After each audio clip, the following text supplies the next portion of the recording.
Creating the Perfect Company from the organizational experts, Multiview Incorporated. This content is based on MBI's work with over 1,300 organizations, extracting 989 data elements with 922 cross-calculations over 27 years on a monthly basis, and then systematizing the operational success patterns of the 90th percentile.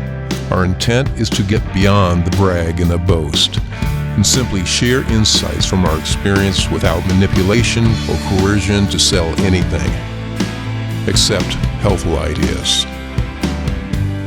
These messages range from intimate recordings from the Awakened Forest to concerts, national conferences, and broadcasts.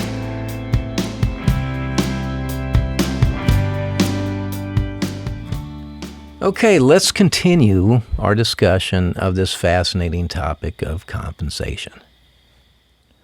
So I'd like to discuss outliers. It's a topic that MVI or Multiview know very well after 27 years of measuring hundreds of organizations, putting our little piece of software on the networks, extracting 989 data elements with 922 cross-calculations on a monthly basis, and then compiling all this in our data center in Florida.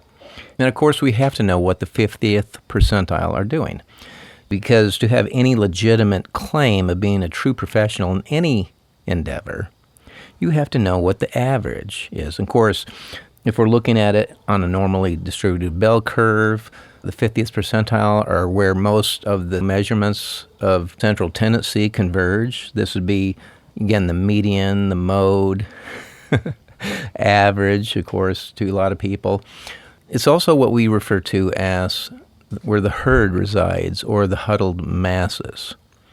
Okay, and these people are doing the best they know. These organizations are doing the best they know. They are doing average. But that's really not what MVI is that interested in. MVI is interested in the practices or the success patterns of the 90th percentile, or the red X if you were looking at that normally distributed bell curve. That's where the action is. And the question is always, what are these organizations doing? And it's always a distinct minority. And that's the curious thing about best known practices. And we say best known because nobody has the whole enchilada. No one knows everything, right? So we have to introduce a little bit of humility here. But they're doing it different, and it's always a distinct minority. It may be 5 organizations out of 5,000. It may be 10. It might even be 1. But having the intelligence to say something's going on here, it can be quantified. And then asking the intelligent question, what are they doing? Sometimes it's a person with a particular talent. Sometimes it's something that's very considered and thought out. Normally, it just happens, and it's just some bright flame comes into an organization, says, this is how I think this should be done, gain the authority to do that, they do it, and half the time they're not even conscious that it's the best known success pattern. Why? Because it just comes natural. Them, everyone would do it like this. When no, they don't. They don't know they're doing it specially, and this is why there's huge value in benchmarking and measuring yourself against the external world. Your own numbers, your own budget, your own forecasts don't mean very much. How do you measure up against the competition or those like organizations? I mean, that's reality. But without that professional insight into what's happening in the broader universe, you get isolated and you don't realize how good you're doing, how bad you're doing in different areas, or if it's mediocre. And of course, most of your measurements will be mediocre if you're in business. If they're all bad, you will not be in business very long. And what do we know about this bell curve, the red X, the 90th percentile? We know that every one of them has unusual and different compensation methods. They're not just paying hourly. They're not just paying salaries. They're doing non-traditional things. Every single one of the 90th percentile. Now, I suppose some organizations might be able to do it without having creative compensation systems. We just have never seen it in 27 years. And I will say this, if you do start measuring yourself against your peers, which, again, highly intelligent thing to do, and there's so many business sectors and industries that do not have great benchmarking. We have better benchmarking than hospital systems and such. Again, we've been doing this a long time, very, very thought out, but more data elements automatically extracted, but you get this objectivity. I was working with financial institutions, brokerage houses, because, again, we're very good with that type of thing as well as customer service and all this. And I was just shocked how little comparative data there was. So your numbers may not be that good when you first look at them. Well, that's fine. The best time to put a creative compensation system is in troubled times. Why do I say that? Because it will rocket you out of that valley. Almost every organization that's been rescued or completely turned around, it's come through the compensation system. And again, realizing this world of incentives as well as disincentives and learning to use them as a tool for the workforce. And I'll just say this, where you end up on that bell curve is up to you. The CEO needs to make that bold move and get beyond the fear barrier and say, hey, we're going to do this. We're going to pay people richly. It's going to be fair. We're not going to babysit people. So many comp systems are like Pampers, where we just baby people along. We don't really stretch them. We don't really grow them. We don't give them enough resistance. And we think that that's what will give them satisfaction in life. And of course, if you've listened to any of our messages, you know that the path to happiness and achievement have to come from struggle, have to come from overcoming resistance.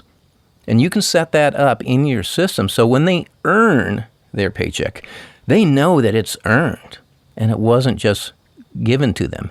And they know when they get sloppy or slack that they're going to feel that. And they're not going to be compensated for being slack, but they're going to be compensated for their productivity, for them doing the right thing, great customer service, whatever your standards are.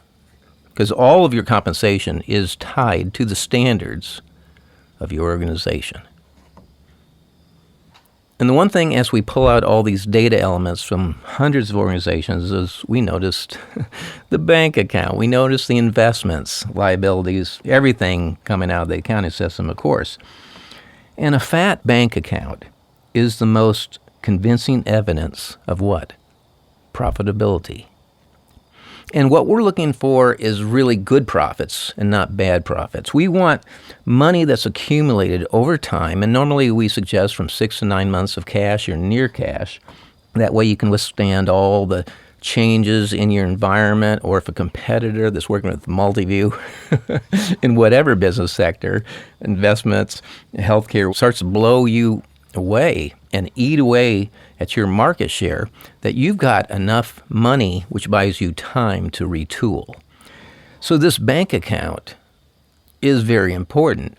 Now, it takes no talent just to slash costs and compromise quality to build short-term profits.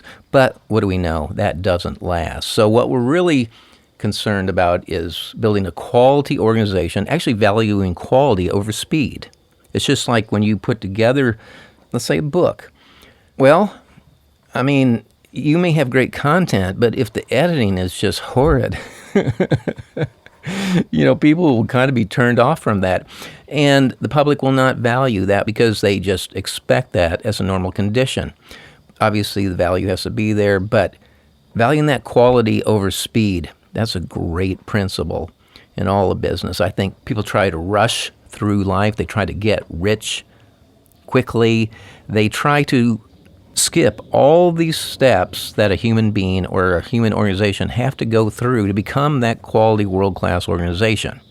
And there's no short changing or sidestepping life and quality. Quality comes out of the individual, normally a person that's well-seasoned, that has been through ups and downs, the mountaintops, the valleys, but has a very clear high aspiration of quality and what customer service looks like in the MVI world. Well, we go years without a single phone call not being answered within 3 rings. I think the longest we've ever went is 4.5 years. Right now we're at 3 years. But ring, ring, ring, someone's there. You don't get an automated system or anything like that. You get a real competent person, boom, that you can understand. And that's how we foster customer delight, and that's how you keep clients for decades. And so a business that's quality, because you can have all kinds of quality products and services and all that, but if your service sucks and it doesn't have that sensitivity to hear the unspoken need, doesn't have the intelligence to interpret what's being said, where we don't make sure that we validate and match and all these things that are taught in the perfect phone interaction, your business will suffer. And it comes down to the quality of your training systems. But what is your number one training system? It's your comp system, because every check can be transformed into a report card where they get it and go, wow, that's customer service thing, all that. Boy, that pays. I think I'll do more of that. Ooh, going out of standard is a bad thing. I think I'll stop doing that. And it's almost as easy as that. But as an employer, as the manager, you have to create those conditions for success by providing the incentive as well as equally providing the disincentive. And that's where people get hung up. They fail to provide the disincentive. Now, right or wrong, the world measures success in financial terms. Of course, we know life is much more than that. I mean, money is just one thing, and at a certain point, it wears out. I mean, after you have so much accumulation, it's just like, God, what's another house? What's another, digit on my bank account or whatever? It wears out.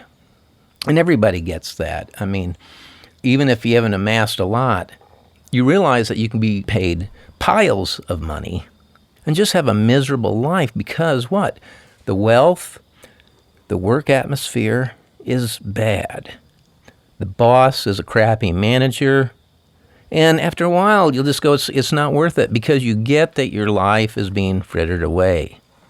But to the world, money is how they measure success. And Wall Street and all that, they love growth, constant more. What? Money. Until sometimes this more upon more mentality, there is no quality left. All the juice has been squeezed out of the fruit, and all that remains is a rind. And what if you don't use creative compensation methods? What are your options then? Well, you can use traditional methods, and guess what you're going to get in this fair and just world? You're going to get traditional and very similar results of whatever that system is, right? Whatever the inputs are, that's what the outputs are going to be. So if you're using traditional methods, you're going to get mediocrity. You're going to get the 50th percentile. Okay, well, we can keep going down just the regular road, or we can take another approach, the hard-ass management approach, where we just drive people, this old-school thinking, where we lord over people and actually make sure people are doing their jobs, which, again, in our world, that went out about 20 years ago. If you design the comp systems correctly, where people can self-regulate their behavior and stuff, they need far less supervision. So that's an option. You can be the hard-ass manager and just drive people. Or I suppose there's another option, a third option. You can become so highly evolved in consciousness and spirituality where compassion is rolling through your veins by the quart, and just everybody does their job. But again, that's not been my experience in reality.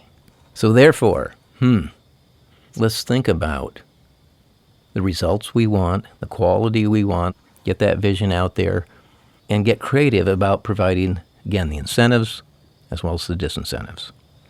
Now, in the last presentation, last time we were together, my friends, I made the statement that people behave the way they're paid and that we all get paid in all situations. And we illustrated how the volunteer gets paid.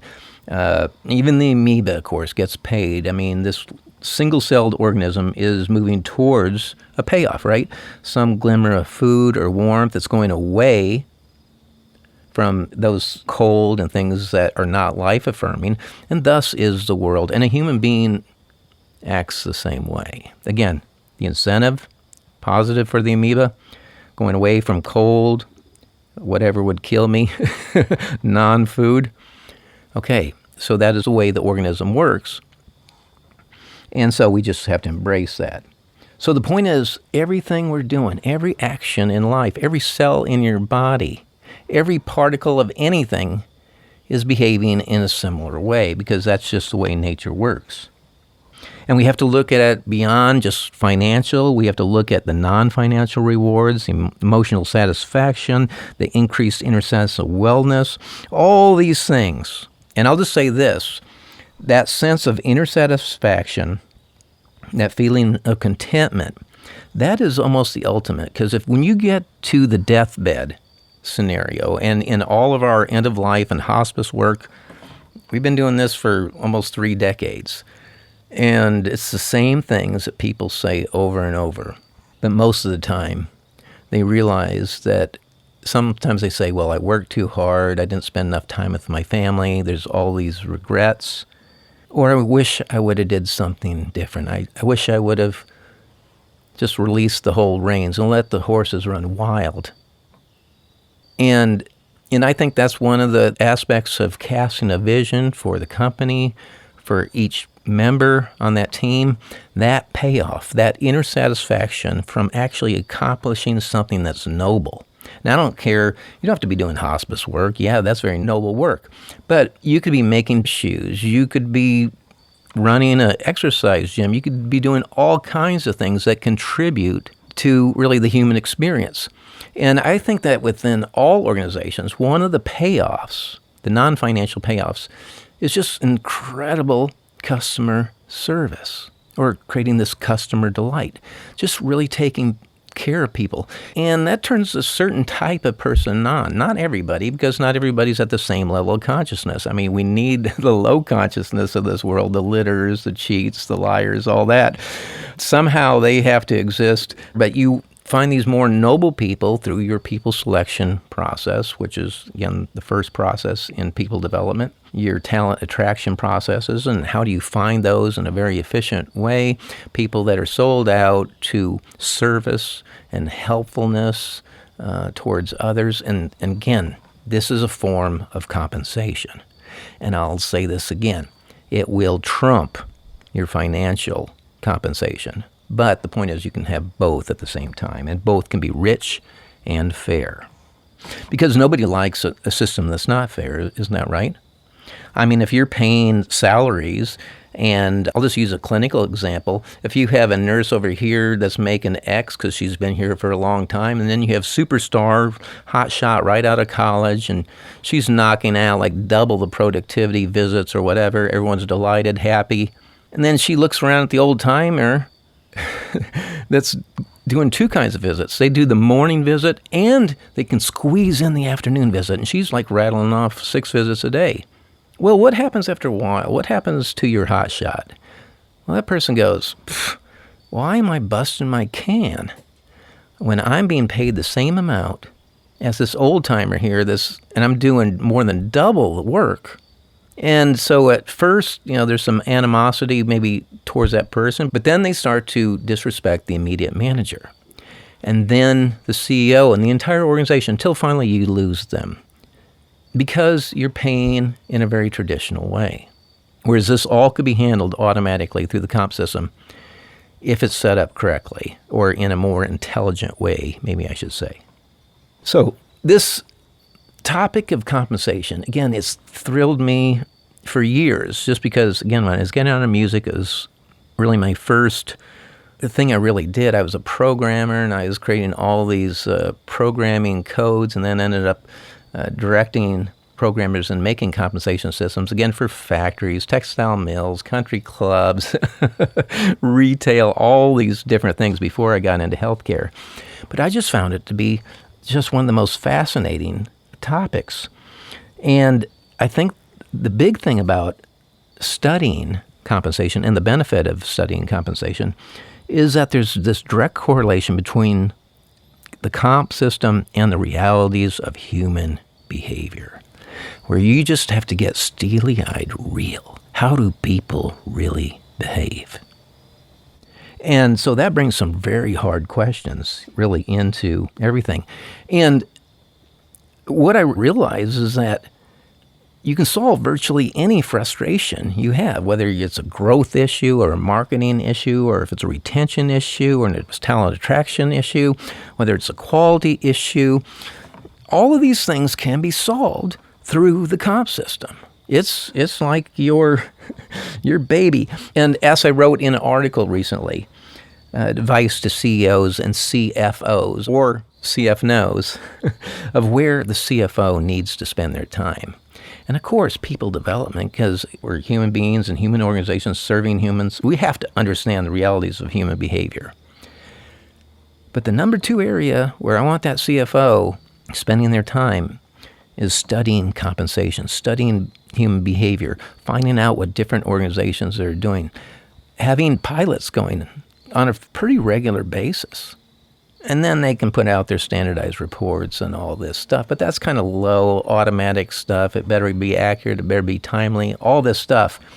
But I want them working on the people, the true assets and liabilities of that organization.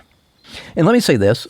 After 27 years of studying, again, hundreds and hundreds of organizations, over 1,300 at this point, compensation is one of the quickest ways to create a healthy and happy organizational culture, as well as rocketing your quality and financials. And some people are really surprised at that because they think, oh my God, we're going to change the comp system. It's all about more money. I'm going to get ripped off here. And there's all these phantom fears, which we will be talking about. But if you want people to really be happy, again, what is the path to happiness? They need to be pressed. They need to have some goals. They need to have some sense of attainment, that they've actually earned their paycheck, that they're worth all the money that you're paying them. That's a healthy culture. That's how you get happy people. And you want a system that will drive out your sub-performers. We call them blessed subtractions because usually they're dragging everyone down anyway because they tend to be complainers and whiners and wieners and all that. But you want a system that gets rid of these people without you having to fire them. And the comp system, of course, it'll do so many things for you. And then there's these academics out there. And boy, do I hear about these guys, because I work with so many organizations that are attached to universities and research centers and all this. Just, that's the healthcare thing. And, people see lots of money in research and getting in the spotlight and getting their papers published and all this. But we get these academics, and I've hired 3 of these guys through the years to run, different organizations and stuff. Because, again, I'm a pretty good picker for the most part. But all of these have blown up in my face. Because there's one thing about theorizing. Oh, this is how you'd run the modern organization. It's third wave management now, Andrew. And I just watch these guys pile on indirects, just really not thinking things through and just driving these places into the ground. There's a big difference between theorizing how to run an organization and spilling blood, where you wipe out a whole division or you get rid of that clinician or doctor that's been with you for 20 years because they're not doing their job, because they're not adding value. There's a lot of leadership in this too. But there's all these academics, they live in these utopias about how they want the world to work, and they're supposed to be bright and sophisticated people. And they don't have a clue because they've never done it before. And you can go through just scores of different leaders, from Sam Walton, to Musk, to Jobs in the modern era. You can go to Carnegie if you want to go back. All these guys worked with their comp systems, and they recognized this on some level. But the point is, and Sam Walton, he said, one of the biggest things we ever did, one of our greatest moves, was really working out that comp system. And of course, it produces a great result. It was one of the highest valued companies on the planet, definitely the highest retail organization at various times. But the point is, I think these academics, they come in with a bias, and And I will admit, it's pretty hard not to have biases towards one way, whether you're right-leaning or left-leaning. That you come in with some kind of prejudice about comp systems. Again, my advice is just go sit in the woods. I mean, spend a few days or a week or months or, like me, years watching the way this thing works, and you see it playing out, and obviously as somewhat more abstract form. Abstract in taking realities of nature, and then we have to transpose those success patterns or what we see happening in nature onto a human organization. That takes a little more thinking and skill, but that's essentially what we have to do. And then, as we look at compensation, just applying logic to this. And we like to think that we're smart people, yet I don't think people live very logical lives when you get into it, but I don't want to make too many enemies right now. But the point is, labor is usually the number one cost in so many business sectors. Not all. If you have a highly automated factory, I realize you can run maybe the factory with 5 or 7 FTEs, but healthcare, anything in the service industry and such, just a huge chunk of your proportion of costs is going to be the labor component. So it's like, let's address the comp system to get the results that we want. And then the other reality is just virtually any organization that has achieved any level of scale or quality has employed creative compensation systems. Now let's talk about how to structure your costs, at least on a macro level. And if we had a graph with your revenue and expenses, okay, there's a relationship between revenue and expenses. And if we had just a normal graph, we might have our fluctuations of revenue or sales or patient volume going up and down, right? Because it's never a straight line up. You're going to have the fluctuations or the oscillations of sales and revenue. But then when you graph the expenses associated with that revenue, it tends to be much more linear. And that is, it doesn't normally shift with the ups and downs of revenue. And so therefore, you make money when sales are high or patient volume is high. You lose money when sales are low or patient volume is low. And it takes no talent to do that. It's like so many investor guys, and I love to study these guys because a lot of it, I just look at it with high suspicion, having worked with so many hot dog financial people. It takes no talent to run an organization like that. It's just like your stockbroker going, well, we made money, the market was up. Or, hey, we lost money, the market was down. And if your guy says that, fire his ass. I mean, does that take any talent to do that? I mean, we should be making money when it's going up. We should be making money when it's going down, right? If a guy's really talented, and I'll just say this, most people aren't, and I definitely believe fairly Warren Buffett-like and having some well-placed shot and doing the long game and all that. But I've had times where I've just made tons of money when things are going down, and I take it as a buying opportunity. And, of course, you make money when business is good and all that. So it takes no talent to manage like that. But conceive of this. Could you structure your costs to behave similarly to the fluctuations of revenue or patient volume, that you're making whatever margin, 20% profit, 14% profit, whatever, when sales are high? And can you make approximately the same margins when sales are low? Well, of course you could. And then, of course, the accounting guy from Cost 2 back in college goes, oh, Andrew, there's these things called variable and fixed costs. Of course. But we also know that all costs become variable over the relevant range, if we want to get technical.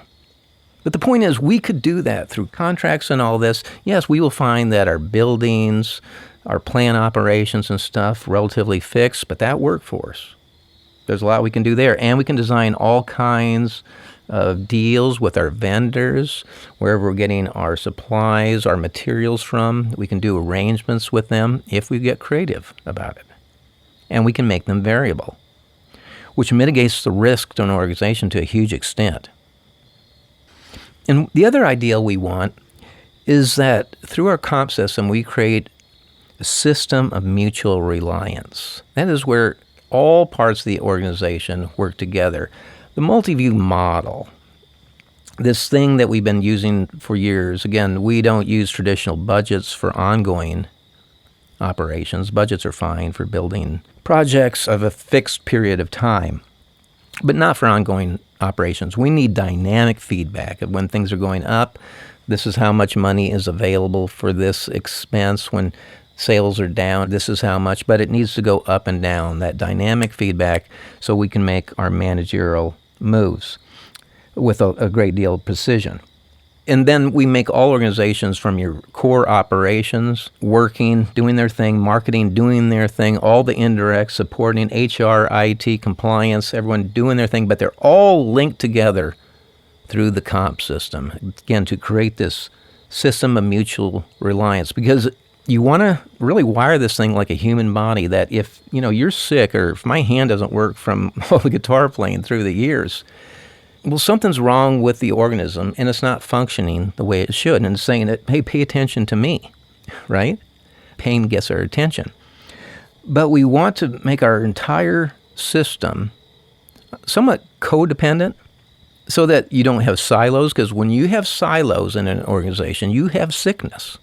It is not operating like a natural system where everybody's on the same team. And so you'll have some wacky CFO doing their thing over here, and you'll have your ops head doing something over here going in a different direction, and they don't come together, and you have broken promises, you have unfulfilled commitments, and you basically are just killing your quality and reputation. So, again, you want to develop this natural system of mutual reliance where everybody's working as part of this integrated, cohesive whole. The other thing, too, is if we do well in our organizations, we manage well, that is, why not pay your people well? It's just not a great experience when you perceive somebody as being greedy, or the hoarder guy that wants all the marbles, wants all the nuts, all come to me, baby. No, some of your greatest joys are making that huge paycheck out to your people, right? I mean, to bring people on the journey with you, that everybody's pitching in, everyone's doing their part, everyone's reaping the rewards, and you want to make them as rich as they can be. And our formula is basically this: fewer people paid well. Fewer people paid well. And that works out because most places are overstaffed. And you can build all kind of redundancies in your system, and we'll go through some of that because we make that as part of the pay program, that there needs to be at least 2 people that can do every critical job in an organization, and you can tie it to HR so they're monitoring that. But that's an example of a standard in an organization for which they're receiving a paycheck. So if we're managing well, don't get greedy. Share it. And there's a lot to that. Anymore, I'll just say this. At this point, I don't really work for my own paycheck. I probably should have stopped working years ago, but work is important to me. It gives me meaning to my life. I'm working more in the organization really as a ministry to help people along, to give people opportunities, to grow folks, to share. Sure, I like to have a paycheck just like the other guy. I mean, I got things to do and all kinds of activities that I like to fund or to keep myself occupied. So I think you still need to have that on some level, but helping others along the way is just a great thing. And I always ask folks that have worked at Multiview, has Multiview changed your life? And the answer is always absolutely. My confidence is way up because that's the one thing that a comp system will do.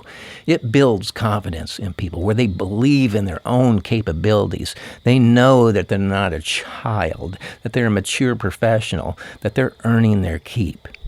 And there's a lot of satisfaction, especially as much as I expect them to know regarding technical knowledge and know-how, as well as the philosophical understanding behind those techniques and methods. I expect a lot. And I'm not afraid to push people, but I'm very liberal in how I share it, whether it be through the direct comp system. I mean, if they're really great, I'll give them shares in different entities. But it's just great to take people on the ride. So if you're a winning company, go ahead and share the gains. And everybody wants to be part of a winning organization, right? And that paycheck, especially if it goes up and down with their achievements, is a signal every payroll cycle or run that the organization's winning. And they're also being signaled when it's not winning. It's like, God, we got to get creative. We need to get off our duffs here. We need to make something happen. We need to make some sales.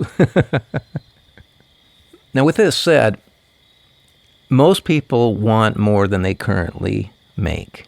And there's nothing wrong with that. And I think it depends on where you are in life. And for so many years, I was, that guy. I wanted to do better. Because, again, we all have hopes and dreams. We have needs. We've got things we want to do and all that. And most of us would prefer to make more than we're getting right now. And I think that's completely healthy. But I hope these direct words help, and we're going to continue. And the thing about this particular series of messages is I just want to be clearly spoken. I want to speak plain, no BS, and just put it out there and not be in such a production to get through it, but to fully explore it. Because sometimes it's one or two ideas or the mannerism that something's been presented that a person has a breakthrough, and then they summon the courage to say, hey, this is what I need to do. This is what our organization needs to do. And we don't know when that's going to happen. But I like the idea of just putting it out there and letting it do its work, not trying to impress anybody, not trying to convert anybody, but just say, this is what we've learned so far, and hope that it's of some help.